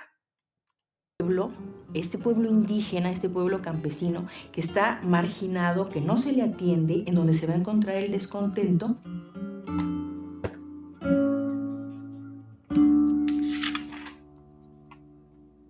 Porfirio Diaz was a strong ruler, and he held Mexico. Look at that picture right there, right? They're all drinking and having a blast at the expenses of our people.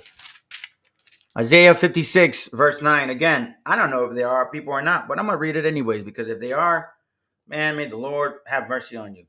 Verse 9, Isaiah 56, verse 9. All you beasts of the field come to devour, and you beasts in the forest. Verse 10, it reads, His watchmen are blind. All of them have not known, just like Deuteronomy 28, 28. All of them are dumb dogs, unable to bark, dreaming lying down, loving to slumber. Are these guys not slumbering? Right? And the dogs have a strong appetite. They never have enough. They are shepherds.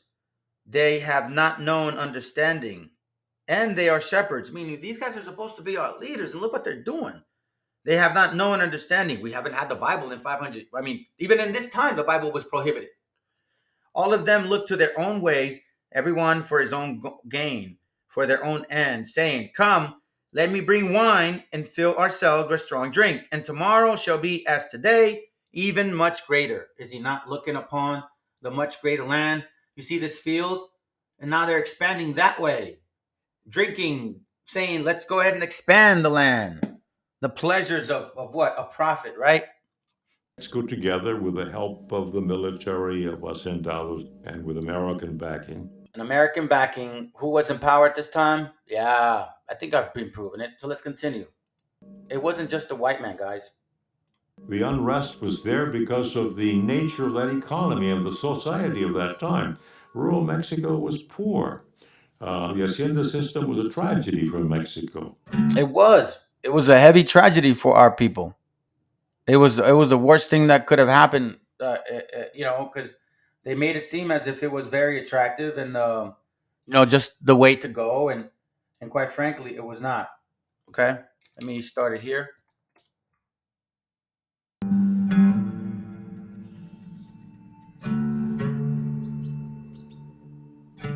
The haciendas were large estates.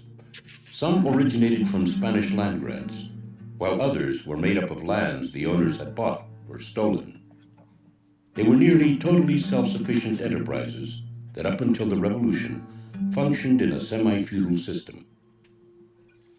The haciendas generated much of the wealth of the country, but most of it stayed in the hands of a few. The owner, called an hacendado, had nearly total power over the peones, the people who worked the land.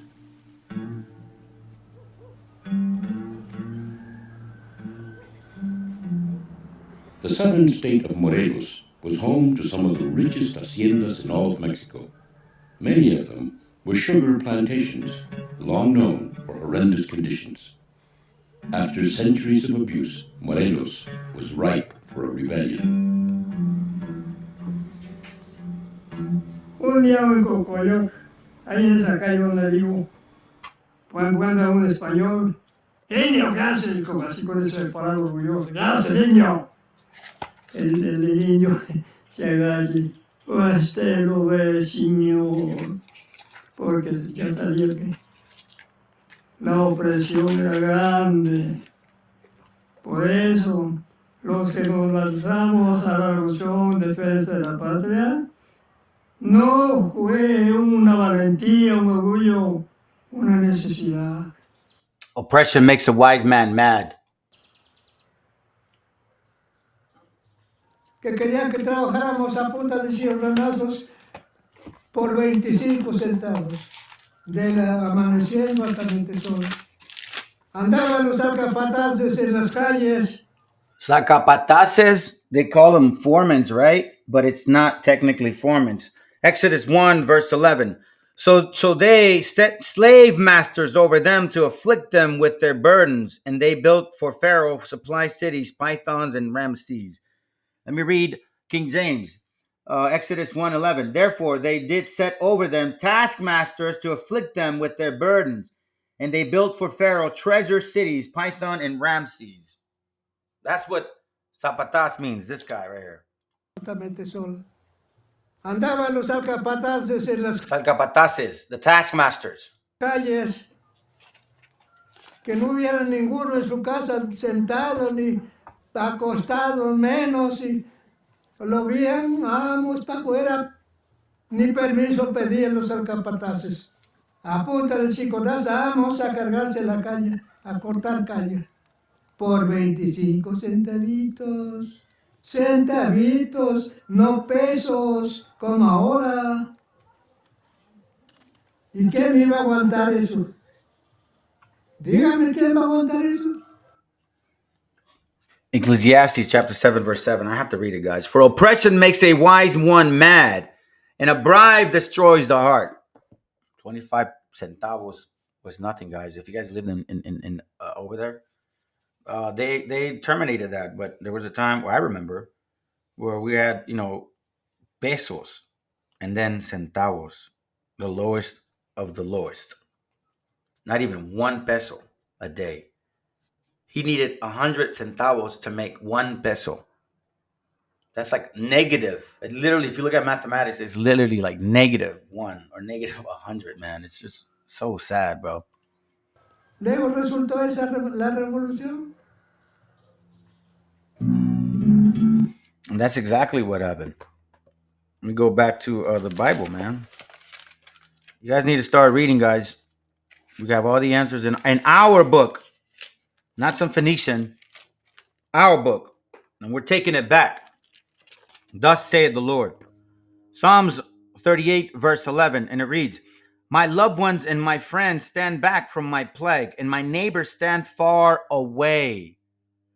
And those seeking my life lay a snare, and those seeking my evil have spoken of destruction and utter deceit all day long. Why am I reading this? Why am I reading this? Remember, guys, keep in mind this guy ruled from 1876 to 1811. Okay? Now, I find this very ironic. Remember the whole 1808 to 1865 movement from the so-called Phoenicians? Or not so-called, the Phoenicians, right? That they were in slavery. Do you guys realize in 1869 was when it was actually, they started drilling oil in Mexico for petroleum? Mm-hmm. And it was this guy that did it. Right? But check this out.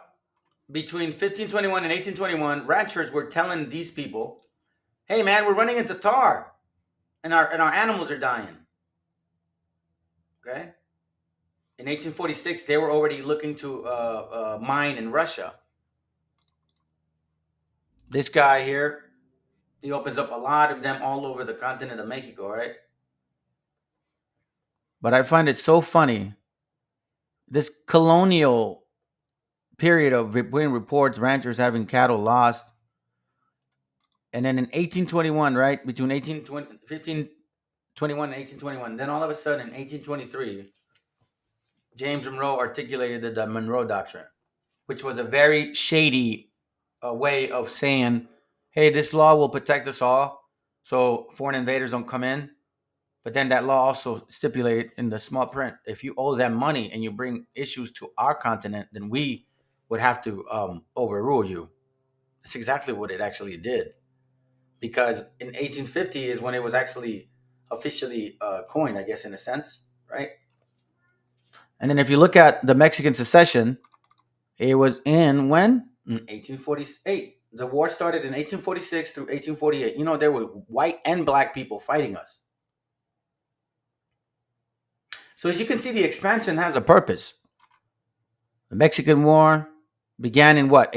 Oh, and by the way, we had independence. It became independent in like 1821. And then 2 years later, the Monroe Doctrine. And they had already been told that there was tar pits. I mean, look, man, if you look at this, okay, look what we've been through. And it hasn't stopped. All right? When the Spaniards came and they were black and white. Oh, what a coincidence. They put a black guy there. See, man, I swear. Independence, right? 1835, 1836, 1839, 1848, 1860, 1867, the French War, 1820, 1829. This was actually the period where we were starting to tell the so-called white people right here. See, it's funny because in 1917, they implement these fumigation like gas baths, right, to our people. But at the same time, there was already a president, I cannot remember his name. He was already trying to implement law which would stop the white man from taking massive gains of the petroleum, which they were not investing in Mexico. I wonder why.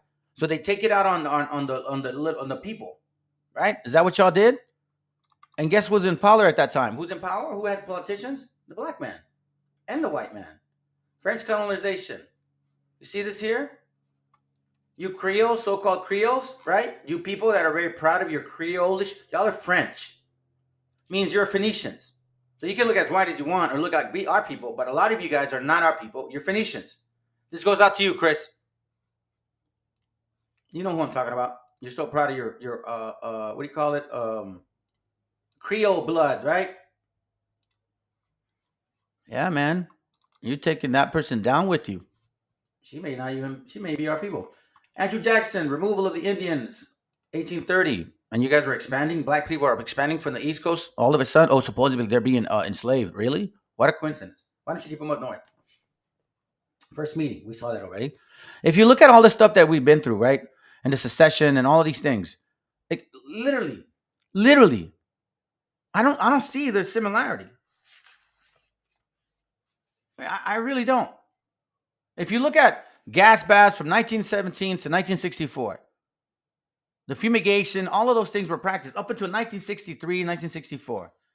Matter of fact, the Nazis even praised America, the so-called white man and the black man, because it was you guys that both did this work, for what you did. And you know, about 90% of our people, right, in between 1900, like early 1900, 10 or 15% maybe, were literate. 90 to 85% couldn't read or write. We didn't have the Bible. And just us out. Only on 1950, we actually started seeing a lot of increase in literacy. About 40% of the people were actually being able to read at that time now. Yeah. Okay.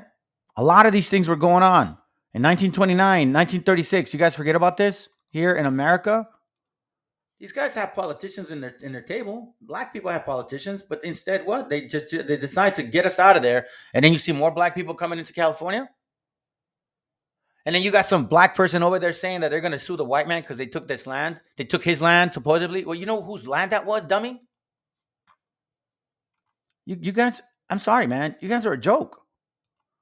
Operation Wetback. You guys forget that? They didn't say Operation Negro. Operation Wetback. You guys were you guys had politicians. Even that guy said it. In 1800, in 1860 or 1850, you guys politicians way before, but I'm going to go by what you're saying. In 1850, 1860, you were getting politicians. I didn't see you guys fighting for our rights. You guys weren't saying we're the same people then. 1 million people were getting kicked out. Massive people were getting lynched from 1860, 1870 to all the way through 1810, 1820. Our people. Was that being told? Don't forget, since 1492, we haven't had the Bible. You guys need to read that. As a matter of fact, I'm going to post a link on Facebook when it's today or tomorrow. You guys will see the link that shows the Lutherans criticizing the Europeans. That supposedly we're not authorized to have the Bible. We can't print it. But what about the Monroe Doctrine? What the hell was the Monroe Doctrine about? I thought that was to protect us, but yet we were not allowed to have the Bible printed. Those are facts. And when it was available, 1831, 1833, the one that was, a few, were more than $200, which is like $8,000 now, 25 volume set. What damn peon's going to be able to carry that around? They don't even have a house. You saw how they were whooping their butts every time just to get up and work. Who the hell had energy to read? Let alone Latin.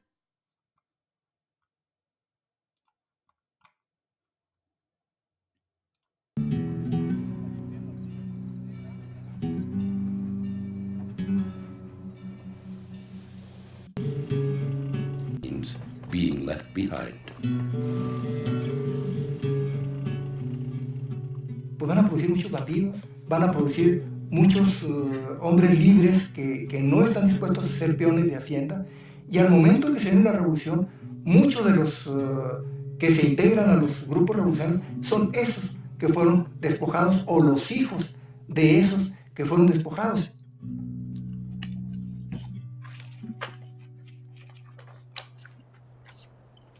In the late Porfiriato, Americans had huge stakes in Mexico. The beginnings of petroleum, mining especially. The railroads were built by Americans. Many Americans owned land in Mexico. These were economic interests, and the Americans wanted to protect these interests.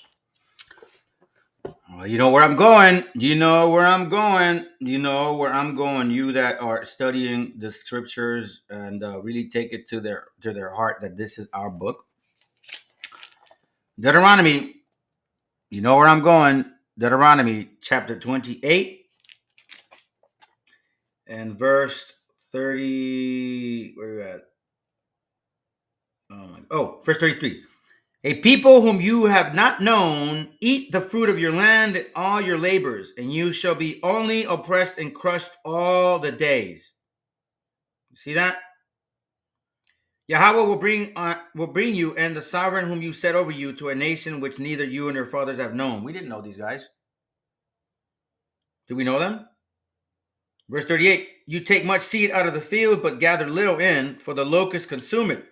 You plant vineyards and shall labor, but you neither drink of the wine nor gather, for the worms eats it. American investments in Mexico were enormous in the early part of the 20th century. Some authorities say they were greater in value than all of the investments in property owned by Mexicans in Mexico. While this close relationship with the U.S. Well, we're listening. benefits the científicos, Diaz is keenly aware that it places Mexico in a precarious and potentially dangerous position. So as you can see, you have people that didn't give a damn about our well-being. Ezekiel 25:25. Thus saith the Master Yahweh, because the Philistines have acted in vengeance and took extreme vengeance and scorns in their being to destroy with lasting enmity. Okay? Therefore, thus saith Yahweh, see, I am stretching out my hand against the Philistines, and I shall cut off the Cherethites and destroy the remnant of the seacoast, and execute great vengeance on them with raging reproof. And they shall know that I am Yahweh when I lay my vengeance upon them. Now, I read this chapter because it's going to be applying to the so-called black man and black woman of Phoenician and the so-called white man. Okay? Where are you at? I had it with me. Obadiah 1 and 3. The pride of your heart hath deceived thee, you who dwell in the cliffs of the rock, whose dwelling is high, who say in your heart, who shall bring me down to the ground? Thou you rise as the eagle, and though you set your nest among the stars, you mean them, from there I shall bring you down, declares Yahweh. Because it was technically the so-called black man and black woman that was really over here initially. The white man needed their power.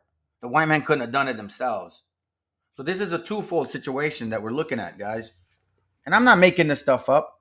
The Bible speaks for itself. Watch this. I'm going to show you guys this real quick. They say it themselves. This is why they're here.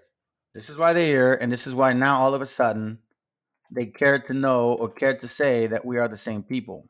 Really? Watch what he says. This is from a analytical and chronological table of the history of Ireland. The Phoenicians ran that place, and they went there because of this. Watch what it says.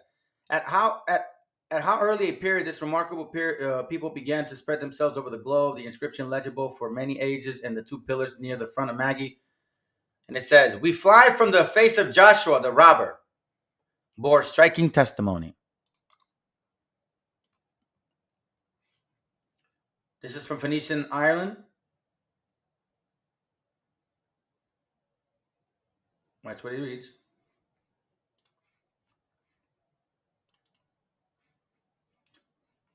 I'll start here.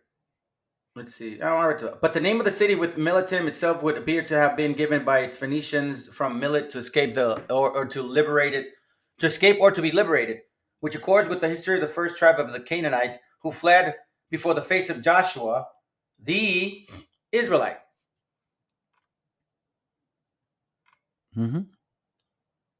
The Israelite. Now let's go to here real quick again.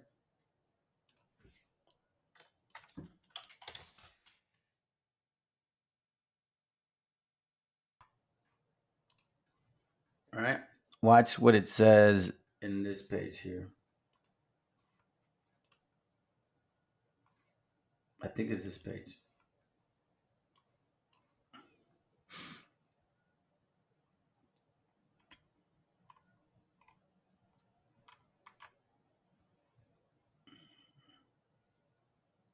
Oh, this is funny.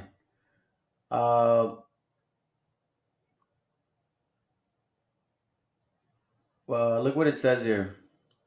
The proximity of the borders of Europe and Africa and the evidence of the African phenotype among southern Europeans led Napoleon to remark that Africa begins at Pyrenees. He said it. Okay, I'm gonna show you guys something real quick because I'm about to finish up. Let me see if I can find it. It goes to show, man, when you look at doctrine for what it is, if it's solid, it stands ground and it doesn't depend on one scripture or color scriptures. It really is the Bible itself.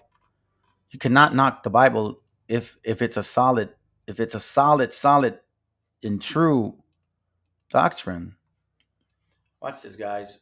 Remember that whole thing that he says, "Oh yeah, we were enslaved and ruled Europe, and we were, we ruled Europe, and then they were scattered in Africa. Okay, watch what it says here. This is what they say, that they ruled Europe, and then they went to Africa, right? And they go into verse 49 and say, Yahweh shall bring a nation against you from far, from the end of the earth, as swift as the eagle flieth, a nation whose language you shall not understand. Look what this guy said, an African person. The fact that the Africans from the north have been intruding into southern Europe from the very early times should not come as a great surprise, for the straits that separate the two continents can be crossed by the simplest boats in the matter of hours. It's a skip and a hop, man. Europe is literally a skip and a hop to Africa. How in the hell are you using verse 49? Yahweh shall bring a nation against you from far, from the end of the earth. From far. It's not on a boat ride. Oh, simple boats. Meaning I could even get an inflatable boat and probably make it across. As swift as the eagle flieth, a nation whose language thou shalt not understand. You guys spoke English, Spanish, Dutch, German, French, Russian, Prussian, what else? Czechoslovakian. Come on, guys. Really? Let me share you guys some prophecy real quick. You guys think I'm full of it? Share this to your people, because what's coming to you, I pray the Lord that what's coming to you is done to you 3 times, 4 times, 15 times worse than what y'all did to our people. And I mean that with every sense of the word. It's called righteous hate. Y'all say that to the white man. I already know what the white man did. And you know what? At least they don't hide from it. You know what I'm saying? Like Trump. At least he's admitting it. Like you guys, hey, at least he's admitting it. Yeah. And you guys never admitted any of this. You guys own slaves too. Habakkuk chapter 1, verse 5. Watch what it says. Look among the nations and see. He's telling us. And be amazed. Be amazed. He says it with an exclamation point. For a work is being wrought in your days. For a work is being wrought in your days. You hear that? For a work is being wrought in your days. Let me repeat that again. If not, I'm going to go back to this book. Yeah, I'm going to have to go back to this book. Okay? Give me a second here. Where are you? I'm going to pause that real quick. Hold on. Because I don't want to make them lose this. Give me a second, guys. My bad. Hold on. I'll make it quick. Come on. Because I don't want to. I got to trim this time. Here it goes. The golden age. All right. So watch this. Habakkuk 1 and 5. Look among the nations and see and be amazed. Be amazed, for a work is being wrought in your days. Okay? What's he talking about? A work is being wrought in your days. This is what he's talking about right here. Okay? See, this was actually prophesied in about 600 BC, right? About 600 BC. This statement was made by another man in 700 AD. And now we see it again 1,300 years exactly later. 1,300 years from 600 BC to 700 AD is 1,300 years. 700 AD to 2022 or 2020, right? Or 2022 is basically 1,300 years. Watch what it says. Look among the nations and see, be amazed, be amazed. For a work is being wrought in your days, which you would not believe if it were told. Meaning he told us that, right? That this was going to happen. Verse 8. Their horses shall be swifter than leopards and more fierce than an evening wolf. And their horsemen shall charge ahead, and their horsemen come from afar. They fly as the eagle rushing to eat. Remember, their horse shall be swifter than leopards and more fierce than an evening wolf. This is from a statement of an African who had sympathy or empathy for the white man because the Africans just completely slaughtered them. Here's what he said. The reins of the Moors or horses were as fire, their faces black as pitch, like the black Jesus, their eyes shone like burning candles, like their red eyes, black Jesus' red eyes, right? Their horses were swift as leopards. What? And their riders fiercer than a wolf in the sheepfold at night. The noble gods, remember, they took the name from them, were broken in an hour, quicker than tongue can tell, oh, luckless Spain. Are they not trying to do that now? Are they not trying to say that they're the Israelites? And now they're not trying to say that they're the aboriginals? This is their spirit. Once again, we see it. And they shall fly as the eagle. All right, so let's see.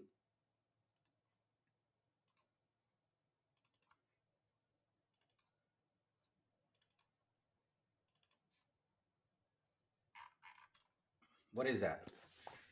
And they shall fly as the eagle.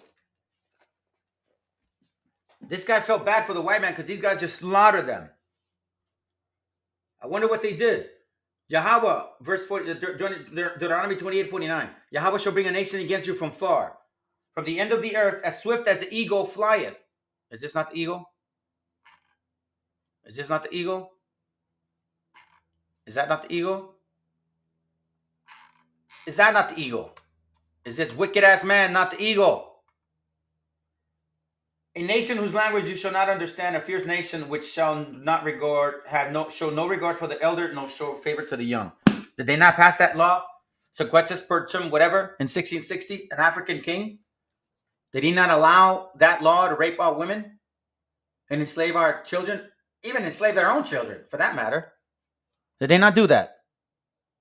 Was that not done? Got one more to see and that's it. El crecimiento y la afirmación.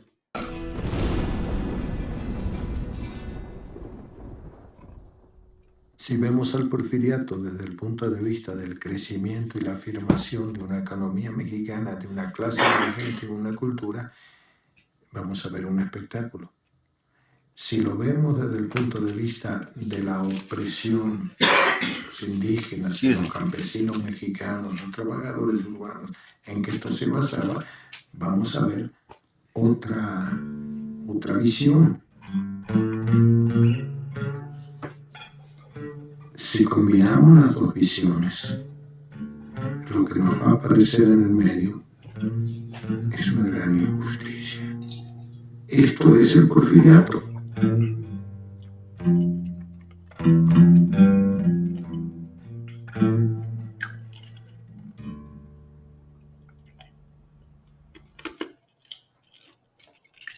Wisdom of Solomon, chapter 5, verse 1. Then shall the righteous man stand in great boldness before the face of such have afflicted him, and made no account of his labor. When they see it, they shall be troubled with terrible fear, and they shall be amazed at the strangeness of his salvation, so far beyond all that they looked for. And when they, repenting and groaning for anguish of spirit, they shall say within themselves, was this he whom we had sometimes in derision, a proverb of reproach? Beaner, wetback, spick, conquistador? How is he numbered among the children of God, and his lot is among the saints? Wisdom of Solomon, chapter 18 and verse 7. Remember, guys, this is salvation, okay? It's not just, let Yahweh Shai handle it. No, it's not just that. Wisdom of Solomon 18 and 7. So of thy people was accepted both salvation of the righteous and destruction of the enemies. I pray to God, y'all, blacks of Phoenician descent, pay for your sins, for the iniquity that you did to our forefathers, and you so-called white man and white woman. I pray to God that you pay for it too. But we know that your kingdom is ending. So, hey, at least you're admitted, man. At least you're admitted. Unlike some people, they don't even have the, how can I say this? Anyhow. All right, I'm going to finish it with this right here, guys. All right, so hold on a second here.